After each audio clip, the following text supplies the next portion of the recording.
Hello, I'm a California corporate lawyer that created this supply agreement generator, and I wanted to show you how to use it.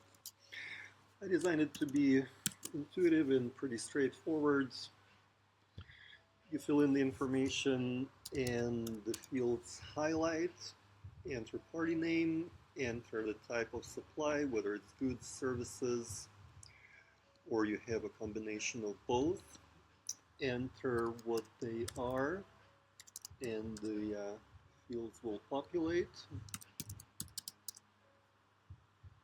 Any specifications or special requirements, you can add them here, and they will go into section 2.2. Details of the pricing. There is an exhibit B supposed to be attached, and you can enter the general details right here in section 2.3. Quantity and delivery terms. I have minimum quantity here, but you can obviously adjust that. That goes into section 3. Delivery terms. I have a whole bunch of here. You can choose from the FOB, FCA, or specify your own terms, in which case you would need to update this paragraph right here once you copy it. So delivery location, lead time by default is 30 days from the receipt of purchase order. Liquidated damages. Now this is sort of a penalty for delays. Now for liquidated damages to be legally valid, it has to include that verbiage that it's the pre-estimate of the loss that the buyer would suffer and not a fine. So terms and acceptance. You can spell out the acceptance procedures here, the termination rights, go in section 4, keep scrolling down for warranty terms. You can disclaim warranties in this section if you prefer. You can have less warranties or more of them. This is all up to you.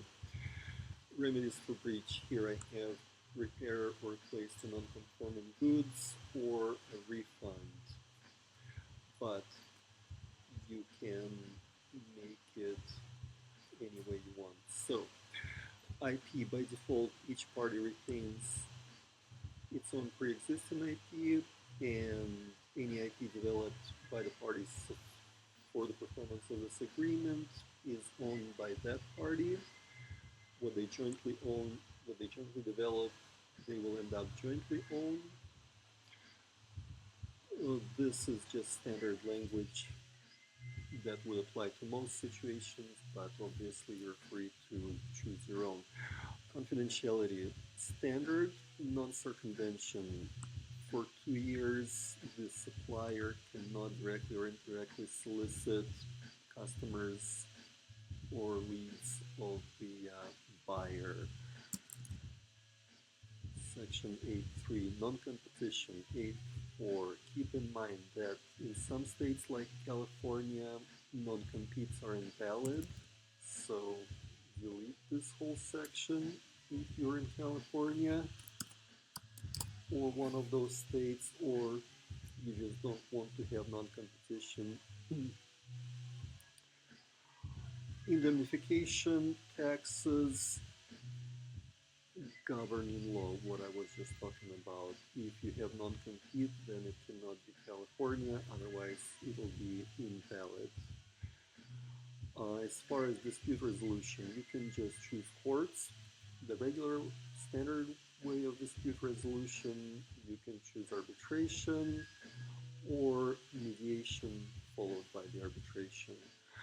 If you translate this agreement, if a buyer and the supplier are in different countries, for example, you need to say that the English version will prevail, or whatever language you understand better, that one shall prevail.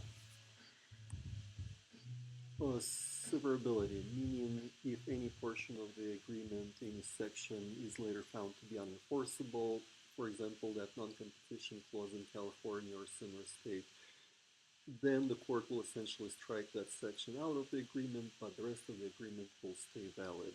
This is what the standard severability and survival section does.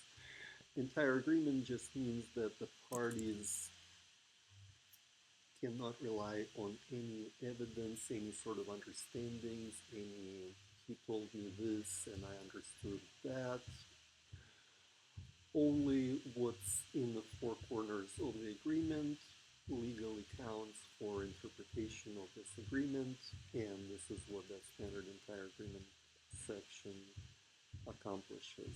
So you have additional terms if you want them, but even without them, this is a pretty comprehensive agreement, especially if you customize it to your needs, and if you need help, then you know where to find it. Give me a call, write me an email, or schedule a consultation.